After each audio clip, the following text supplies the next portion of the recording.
Good evening, ladies and gentlemen. Welcome to the broadcast this evening. Good evening, sir. Good evening, Mr. Moderator, and good evening to our colleagues on the platform. Yes, sir. Sir, I'm going to start today on a little bit of a somber note, given the very, very awful disaster that has hit Turkey and Syria. And I just want to know, do you have any comments about that? There are a few questions I have for you regarding that, but how do you react to that news, sir? I mean, it's a very sad development. However, and I'm not diminishing the impact of it. I remember sitting before my television set and watching, fire burning our whole neighborhoods during the heat wave in Europe and in America, and also the floods in Pakistan and in India and in Nigeria, for that matter. Nature seems to be delivering punishment on us, probably for our abuse of nature itself.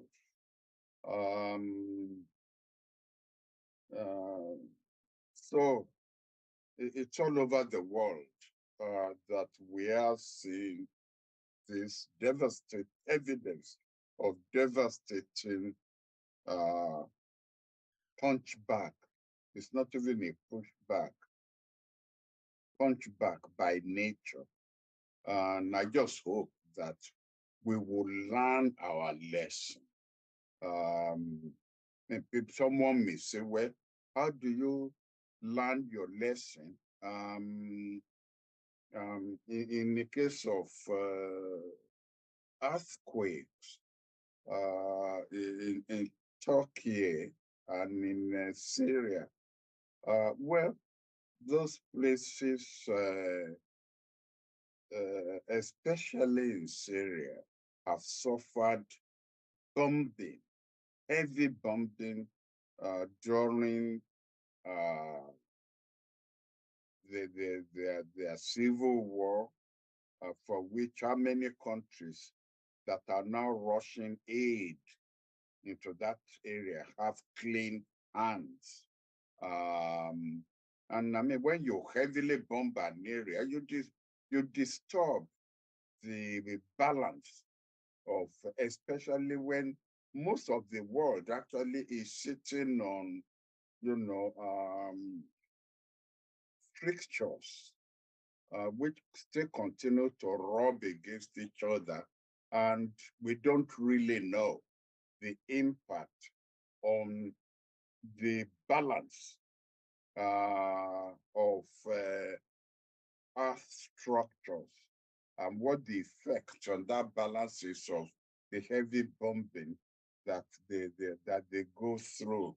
The other one is, building, because in these areas, actually, if you study their history, you will find out that they've mapped out areas that suffer from earthquakes or volcanoes, even if it's on 25 or 50-year basis. And you may then ask, why do they continue to allow, especially high-rise buildings, to be put up in these areas, even if you are short of land? The consequences of putting up these high-rise buildings, is it worth the heart-wrenching episodes that we've been going through in the past 48 hours as we watch, what we see. But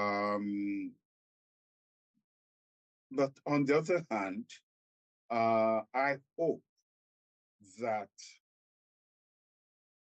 the heart-wrenching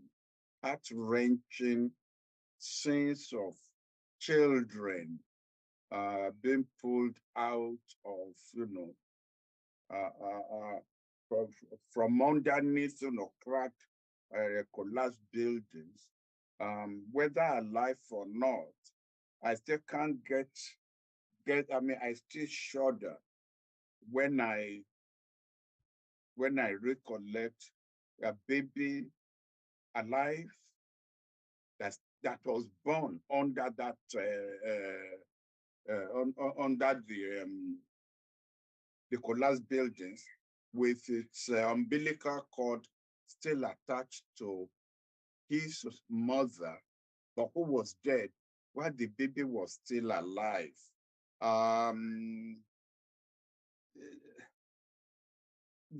That area where this is taking place, Turkey, Syria, and what have you, the whole world is now responding with the kind of humanity that we are supposed to show in living with each other. All of a sudden, we are all neighbors. And yet, Turkey itself has been bombing Syria. I hope and I pray that the humanity in us uh, that has been produced by this disaster will now have a spillover into resolving the conflicts and the hostility that have characterized the relationship between Turkey and Greece, Turkey and Syria, Armenia and Turkey, and all this and all that. I hope that the kind of arrogance and the in-your-face foreign policy and anti-neighborhood policies that the president of Turkey had shown in the past 10 to 15 years, that he will now calm down and say that he cannot live without these neighbors being the rest of the world, and that the rest of the world itself, all the areas in the world where you have civil wars going on, whether it is in between the DRC, Democratic Republic of Congo, and Rwanda, whether it's between Ethiopia and her neighbors and what have you, whether we will now all see that we need each other, because you don't know when disaster will come visiting. And finally,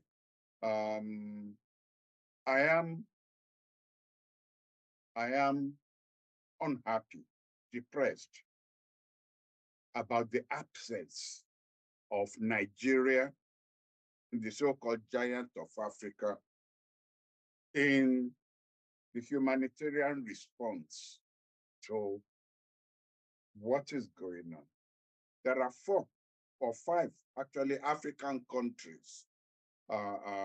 Kenya is one, Egypt, I think Algeria, so who have responded by saying they will spend, they will send, even if it's people who are going to help dig out with their fingers. Or people say, okay, we will send blankets. We will send Panadol or paracetamol. And yet, because of the At times when one talks about, the Nigerian situation, it fills me with sadness and sorrow. First of all, we have a minister of humanitarian affairs who has no experience at all in that field. And I can expect some of our members on this platform who will say, well, the Nigerian government cannot even respond to the flooding of its own citizens. I now expect that they will have the capacity to, show a presence in other parts of the world. So Kenya is better organized than us. And we will find no reason to be ashamed of that. Instead of having armed forces that will have, if you like, units that will be devoted to rescue missions. Every chief of staff is building a university in his own village. Why? What for? Why will should that be the priority of the Nigerian armed forces? Do we have a naval ship devoted, for example, configured as a hospital ship? I mean, after all, we have a long coastal border from Badagry all the way to Cameroon. Supposing we have a tsunami, so it's not even being prepared to project our reach to other parts of the world. Supposing we have a tsunami on our coast, we don't have a naval ship configured as a hospital that we can then send to that area. Do we have a C-130 Hercules that can carry blankets, carry medical equipment that we can send to this place and at least show our own flag that we are here in your time of need?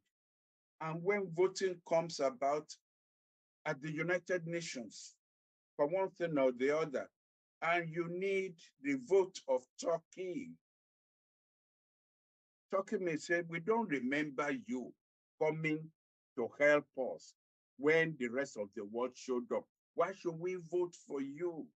That is the implication of our absence in a place like that. And that is why there is always this need to be far thinking in our approach to building up our own institutions. Because people will say, well, look, here comes Prof again. He wants us to go to Turkey when we cannot, do this in our own country, do that in our own country.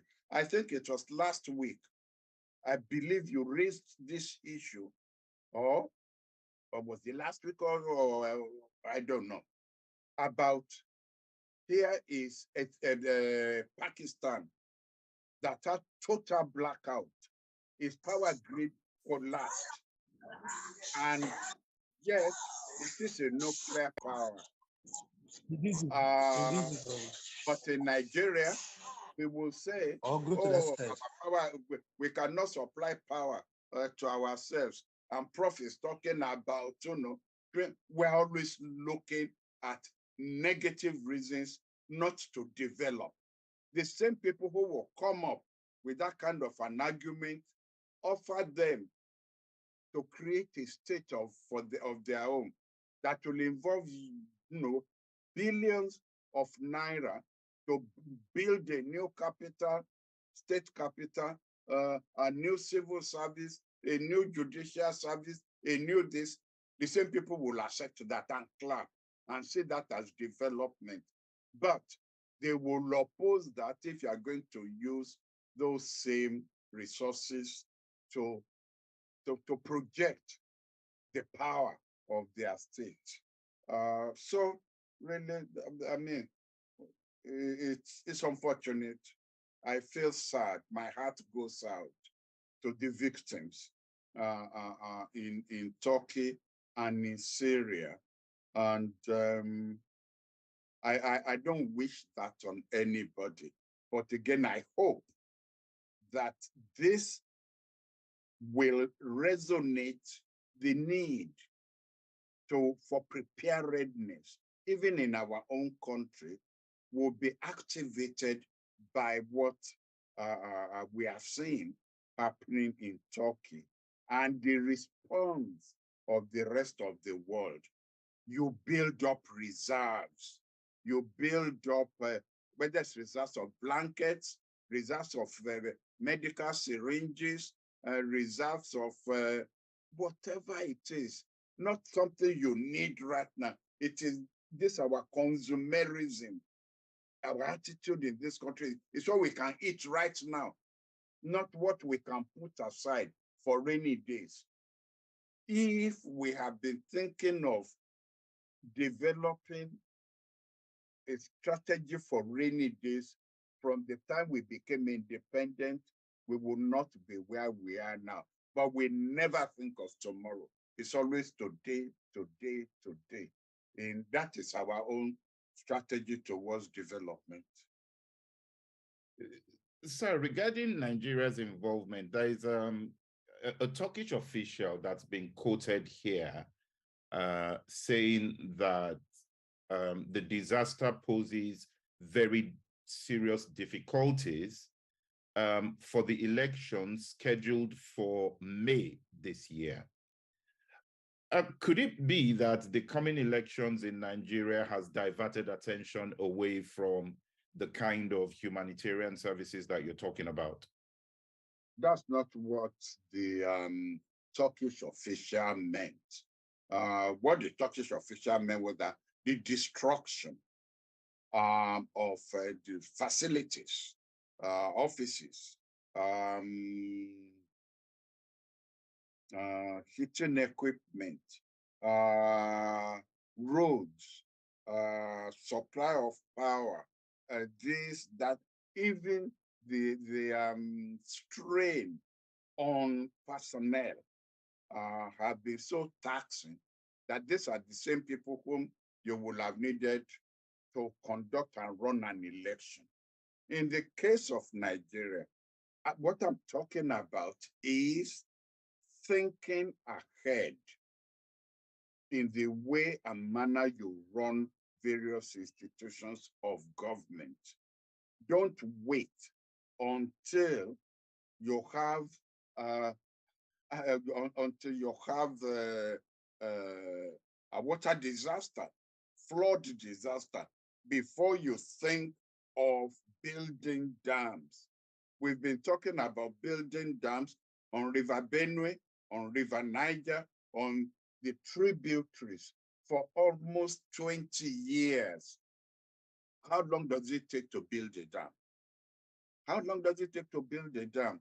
And the people who have held offices of state, presidents, heads of state, ministers of power, ministers of water resources, and who are busy pushing themselves forward as problem solvers, have not apologized to us for their lackadaisical attitude towards governance, for their dereliction of duty when they were in office. And nobody is calling them to account. There is no, I mean, we know we're going to have the elections in 2 weeks' time, is it? Or 3 weeks' time? Fine. How has that stopped you from building silos where you will warehouse this? Because it could be us. It doesn't even have to be warehousing, blankets, warehousing medical gloves, warehousing what doctors and nurses use when they're going to operate. This could be things we will need ourselves, but we don't have them. We don't warehouse them. And how to move them from A to B. The Hercules airplanes that I'm talking about does not have to be airplanes that will be on standby to go from Lagos or Kaduna or Sokoto to Istanbul. No, it could be to go from Lagos to Calabar, or to go from Calabar to Maiduguri, or wherever the need for them arises, whether domestically or externally. Are you going to say that because you are going to have elections in 3 weeks, that is why 3 years ago you could not have operationalized your Air Force planes? Is that why you couldn't have built a naval hospital ship that could be available in case it is needed? It's only when it is needed that we then start running helter-skelter. So, and that then exposes our unpreparedness for anything, including even elections. They are burning. Look at the whole mess over currency, not even currency change, changing the colors of our currency. There is X amount of currency in circulation. You want to change that, fine. But your mint has the capacity to produce only Y amount of naira per year. And the gap between the X you are withdrawing and the Y you are producing shows that your mint, it will take your mint 3 years to produce the volume of currency that you need. And yet you are withdrawing the old one, and you want Nigerians to be patient while there is this scarcity. And now what is happening? They are burning banks. Well, I better not go into that before I am accused that maybe, encouraging people to do what they should not be doing. But people who read the news know that these things are already happening. Talking about injustice, there was a video clip of a young Black girl that has been circulating online, and petitions have been set up in her name to bring justice to that young girl. I don't know if you have seen that video, but it was in front of a school where this young girl was attacked by several white girls, and we had other people around who refused to help and were just watching, and that video was recorded. Have you seen that video, sir? Yes, I have seen it. I have seen it, and I also saw the subsequent video where the police said they have arrested people, and they were still looking for, I think, a 19-year-old girl. But what I want to say about that, because I would just be repeating what the whole world is saying, expressing my disgust at what happened in that video. It reminded me of is it the Floyd George or George Floyd? Floyd. That African American who was set upon by the police. Here were white girls being egged on. I suppose it's by the mother of one of them, who then even joined in kicking one black girl. There's nothing more to say except to express my disgust about that. But the angle I want to raise is this. The British police, knowing that that video could start a race war in the United Kingdom, immediately pleaded that that video should not be circulated on the social media. And I haven't seen any criticism of the British police appeal. But where my mind then went to is, if that appeal had been made by an African police force, oh, our NGOs and our civil society will have raised the banner of freedom of expression to criticize the police advice that this should not be circulated. And what the police in England were telling you is there's a responsibility that comes with freedom. And to that extent, please don't do anything that may lead to a race war. As I said, if this were an African country, our civil society organization will not think beyond the box. All they will be screaming at you is freedom to know. Why can't we, why should we now, hide the video? And why should we not do it? They will not think of how showing video of an ethnic riot in town A can spark off an ethnic riot in town D, which the police will not be able to cope with, or may actually set the country in flames. So that is just the take I want to do.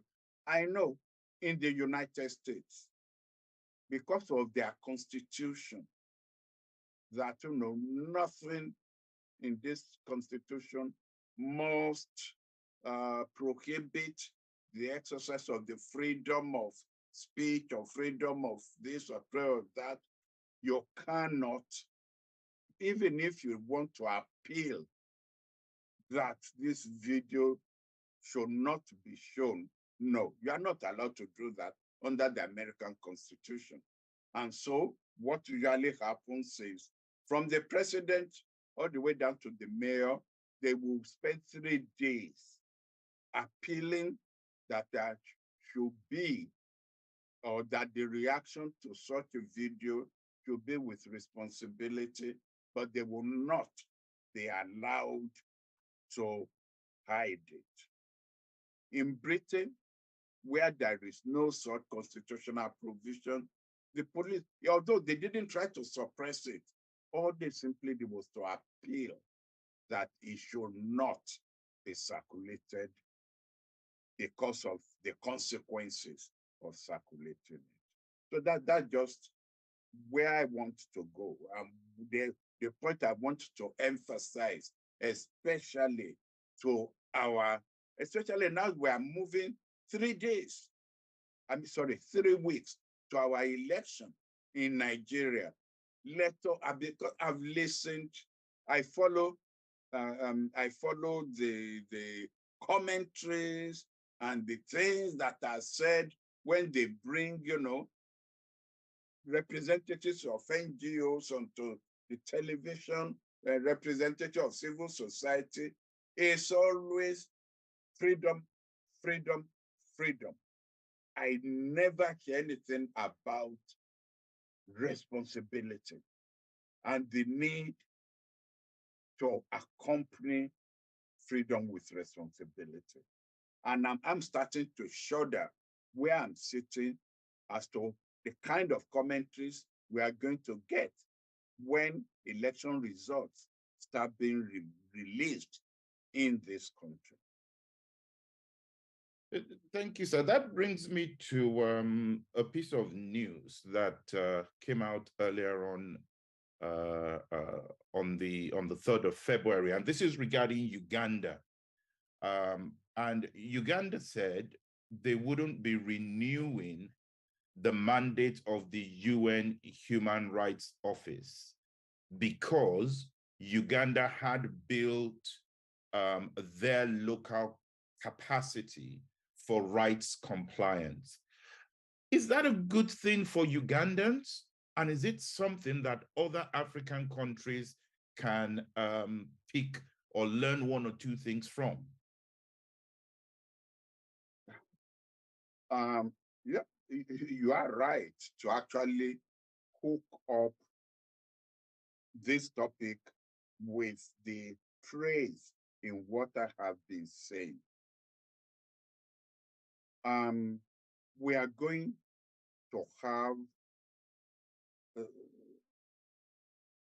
let us admit that we don't have a right balance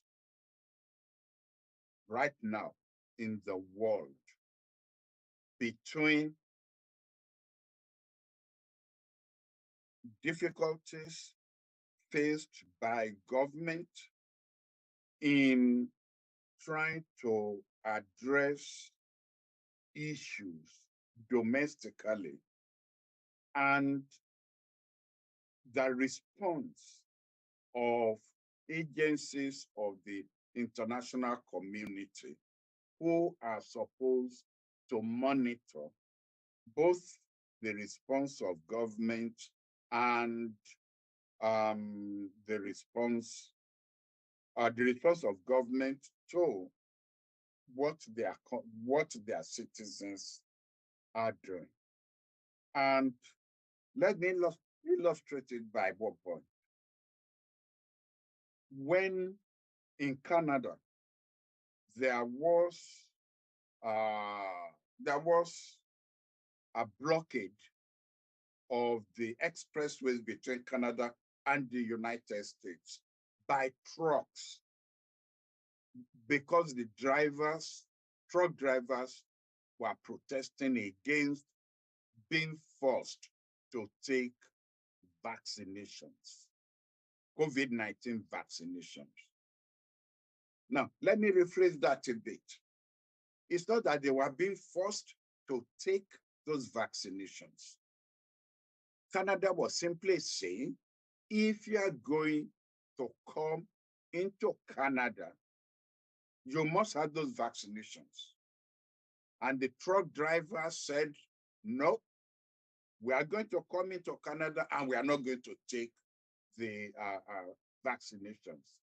And the government said, you will not be allowed to come in. So they decided to blockade all the expressways on the border, the border joint linking the United States to Canada.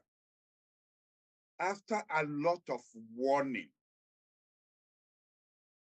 it got to the point where, in fact, the opposition parties were starting to accuse the federal government of weakness in terms of law and order.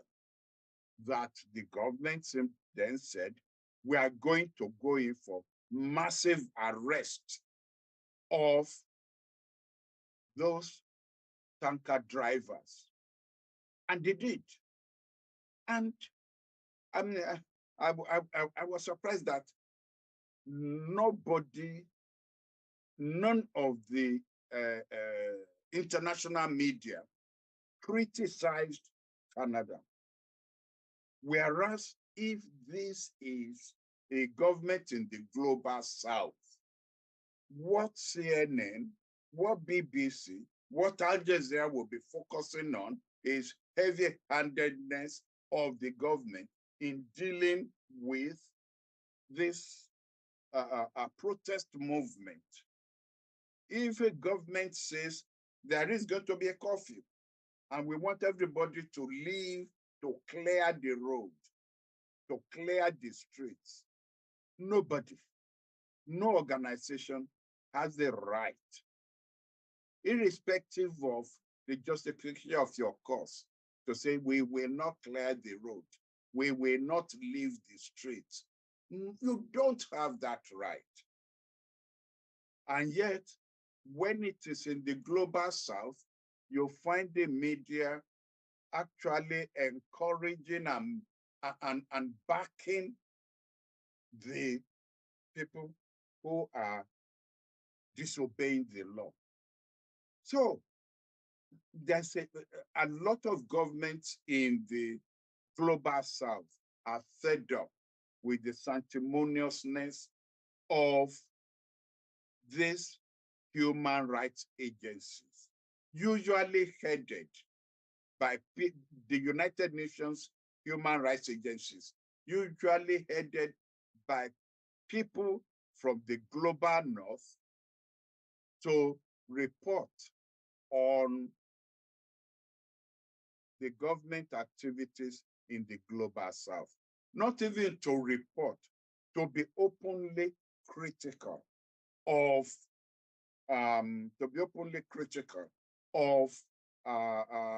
the policies of governments in the global south.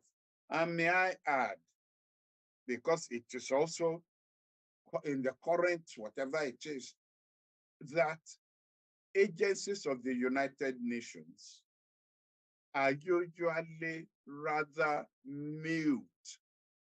I didn't say silent, I said mute when it comes to talking about Israeli policies towards the Palestinians. If you are too vocal, you will be removed by the Secretary General of the United Nations, because the lobby of Israel is so powerful in the world that they will actually even turn the Western media against you for doing your job. But you don't get that kind of action when it is against an African government or a Pakistani government or a Venezuelan government. Instead, it is this hard knock. You are not doing your best. You are attacking the opposition. You are crushing the opposition, and all those kind of things. So I'm not surprised that Uganda has decided to go this way, and I will not be surprised that there will be more governments from the global south who will follow what Uganda has decided to do. Don't get me wrong. Governments in the global south need to be monitored to curb excesses. But all I'm saying is it's not every action by a government in the global south that will justify the term excesses, where you then have heads of UN human rights organizations trying to make a career for themselves, a reputation for themselves, by being heavy-handed in the way in which they react to policies and actions of governments in the global south towards opposition members. But sir, for the layman in Nigeria, in Africa, and other African countries like Uganda, where this particular step has been taken, one may argue to say that the violations of human rights seem to be more in those areas than it is in some other parts of the world. And therefore, being a member of an organization like the UN Human Rights Watch, and having them oversee, an independent body oversee compliance, is actually a good thing, and not being part of it will work to the detriment of the average person who may not have a voice. You are quite right, but I'm talking about excesses. I have already considered that the policies of the government in dealing with the opposition need to be addressed, but also the excesses of United Nations or international organizations or what have you also need to be addressed. Take the by the way, I will pick an issue with you in saying that the human rights in some of these developed in some of the global north, that the human rights position are better than what you have in the global south. Not when it comes to their treatment of blacks or people of color. I don't think that there is that kind of of a difference. But the illustration I was even going to give you is this about same-sex marriage. There are NGOs who are paid by their parent NGOs in the global north to have as their mandate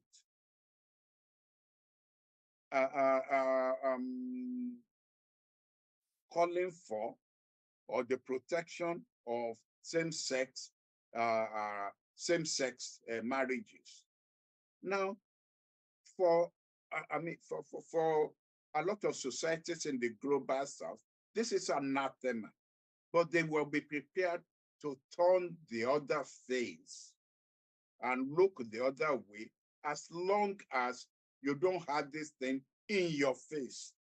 But when you then have the NGOs who say, well, who would then be encouraging people to have these mass marriages, openly done and so on? What do they expect the government in the global south to do? In the case of Nigeria, I knew there was a law passed by the National Assembly, and the government was prepared to look the other way. But as I said, in terms of enforcement, and in a way, there are more same-sex relationships in Nigeria than have been prosecuted. But if you then have the NGOs and what have you, who then decide to sponsor these marriages, encourage them and so on, then don't be surprised if the government decides to enforce the law by cracking down on this. So it's a question of showing an understanding and moderating the excesses of both parties. Thank you, sir. Let me move to the United States and let's talk about the shooting down of the Chinese surveillance balloon in the US. Firstly, some are talking about the fact that the US should have acted sooner and critical intel may have been lost by allowing that balloon to be over US territory for as long as it was. While others are questioning why the US shut that down. Can you help us understand the implication of that event on national security for the United States? I'm sorry, sir. I cannot help you understand something I don't understand myself. When it comes to intelligence matters, it's only, all right, it's only somebody who wants to make a fool of himself who is going to talk about something which he will never understand. Some of the facts that have come out since this thing happened is that even under Trump, you've had these balloons flying over the United States. And you've had American planes not flying over Chinese territory, but flying, have this near what they call the parallel coast flight that allows electronic surveillance into China, but they are not actually, they haven't strayed into Chinese territory. They are all busy doing these things to each other. I don't understand why the Chinese would decide at this time. No, let me correct that. Because I have just said that there is evidence that under Trump, they were flying over American territory. Why would the Chinese do that? They have satellites, which in any case spy over the United States, just as the United States have satellites that spy over China. So why would they do this at this time? Is it to provoke the United States? Are there elements in the Chinese governmental hierarchy who don't want a rapprochement between the United States and China? Because you will recall that at the G20 last conference summit,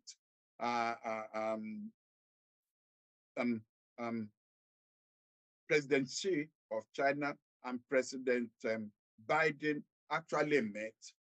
They had free, frank, and positive talks and agreed that their high-ranking officials will now build on whatever they have managed to achieve at those talks. And on the basis of that, the Secretary of Treasury of the United States met with her Chinese counterpart at Davos. And it was supposed to be followed by the trip of the Secretary of State of the United States to Beijing. And then you have this. This was a wrong time to have provoked the United States because there's no American president who, once this became obvious, will not have to shoot down that. I mean, it's a different thing. If it was a fast-moving plane that before even the press got hold of it, it had crossed and it had disappeared.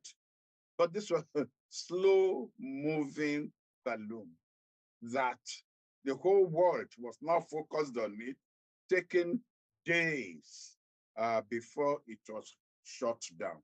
My own reading, and as I said, I'm talking about something I know nothing about, but my own reading is that the reason the United States allowed this to happen was because they themselves, using their own intelligence equipment, wanted to calibrate signals from this balloon going back to China and see whether China was sending signals back to the balloon in order to control it or this, so that they really know the extent of the development of Chinese intelligence capability. That's why they allowed it to go. Because once it was coming from the Pacific Ocean, they could have shut it down. I'm sure they saw it coming, but they needed to now allow it to do what it was doing in order to help them develop countermeasures before they decided to shoot it down. But why the Chinese did it, I don't know. I could only speculate, and my speculation is as good as yours. Before we leave the United States, let's talk about the State of the Union address. We know that President Biden tried to be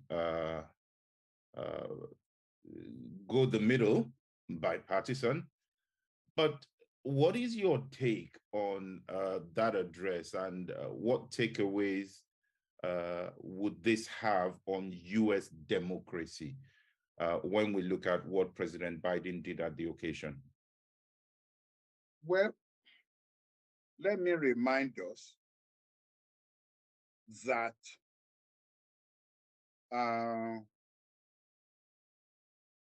President Obarak. President Obarak? Obama. Obama, I'm sorry. I'm sorry. President Obama was the first American president who would be called a liar, openly, loudly. And everybody was shocked. Even he, was caught in mid-sentence. And I think the Republicans actually sanctioned that their member. Compare that with what happened during Biden's State of Union address. It was heckling, barracking, rude behavior by the, I've never seen anything like that.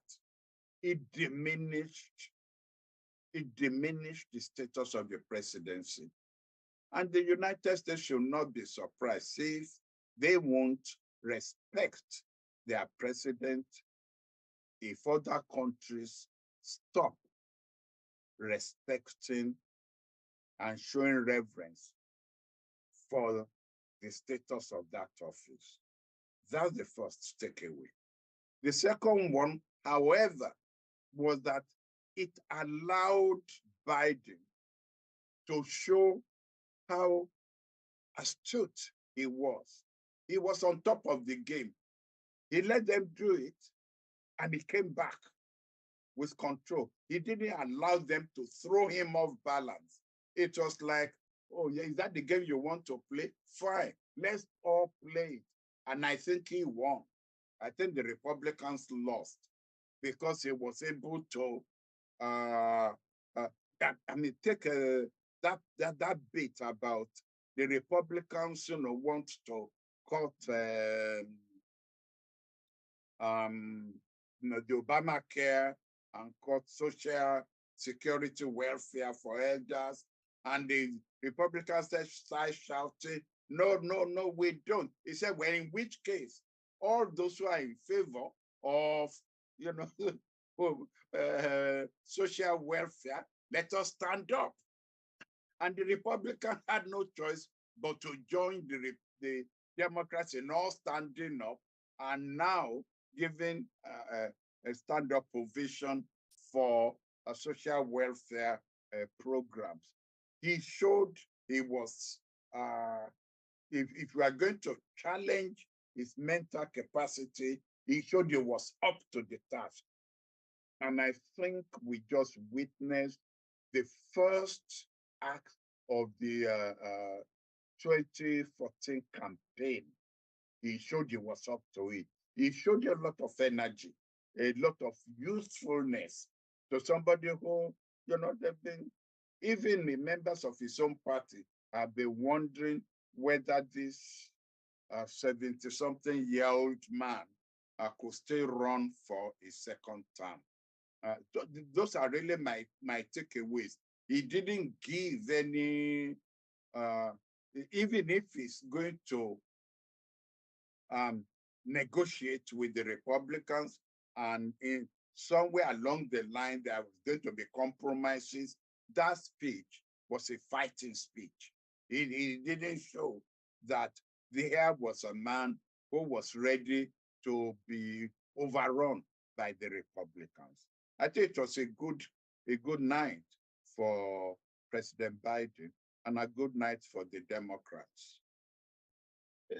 Let me go to the UK, sir, and touch on one key point. When the war between Ukraine and Russia started, one of the points you raised at the time on one of our sessions was the fact that President Biden, I believe at the time, said he was too quick to come out and say no military forces would be sent out there. And you said he probably should have started with an option that said nothing was off the tables. This time around, with the Ukrainian leader in the UK Prime Minister said exactly that. Nothing was off the table in terms of sending jets to Ukraine. What is your response to that? Does that echo your thoughts at the time? Before I answer your question directly, let me give you what diplomats, how they try to define themselves. A diplomat says yes when it means maybe. A diplomat says maybe when it means no. A diplomat that says no is no diplomat. In other words, the diplomat must always give himself room for flexibility, but it is not the job of a diplomat to offend the opposite side by clearly saying no. By the time he has said maybe, it means he said no. There is an opposite side of it in defining a lady, but let's not go into that at this point. Now, what the Prime Minister of Britain his remarks mirror what I said at that. But there is even there is a more critical one, which I would like to focus upon. I have been saying on this program, and I gave a lecture, I can't remember where now, where I challenged my audience, where there were experts in foreign policy. I said, please help me, because I'm not aware of the rationale behind openly debating what weapons you are going to go and give Ukraine. In any war, there is always an invincible division on either side. Always a secret division. And that is secrecy. You don't know the weapons they are going to use. You don't know when they will be deployed. You don't know in what theater of the war they will be deployed. But in this particular case, it didn't make sense to me. You will spend months debating what kind of artillery you are going to give Ukraine, what tanks you are going to give Ukraine. You have then given Russia the opportunity to come up with a counterfoil to the things you are trying to do. And that there must be something I am not getting. Now, yesterday, it was first the German defense minister, and then one of the prime ministers of the NATO country, no, the EU countries, who said in Brussels, let us stop discussing what kind of weapons and what kind of help we are going to give Ukraine publicly. These things are better said secretly, behind the scene. First of all, we, members of the EU, should not be upstaging each other. Oh, I will be the first one to say, I will send this, and challenge other members to respond or to come up with their own contribution. That's not the way diplomacy is run. Those were his words. That we will meet behind the scenes, and then, having debated and iron out our differences, our spokesperson will then come and announce the decision and when it will be implemented. So I then thought, oh, well, I haven't become too old to remember what is rational and what is irrational. We will know, America is a very open society. Before you know it, we will know which country is responsible for this, what I will call secrets openly arrived at and openly, whatever it is, we will know what is the rationale behind from the beginning. The loss of that weapon, secrecy, in what the West has done to Ukraine. And I am starting to come to the conclusion. And I think if you've listened to me on this program, you probably say, yeah, Prof, we knew you were getting close to that. Frankly, I'm coming to the conclusion that NATO has decided to use Ukraine as a sacrificial lamb to weaken Russia, irrespective of the price that Ukraine will have to pay for that. And that should be a lesson to all of us on this platform who may be secret advisors to governments or to policy makers and so on, to watch out for the motives of others, even when they appear to be on your side. Well, thank you very much, sir. We have run out of time. I was going to ask one question, but I will leave that till next time. Maybe next week I'll bring it up if still relevant. But thank you so much, sir, for your insight this evening. Thank you to our viewers across the different platforms. We'll be back here again, same time next week. And have a good evening. Good night, everyone. Thank you. Good night. Good night, sir.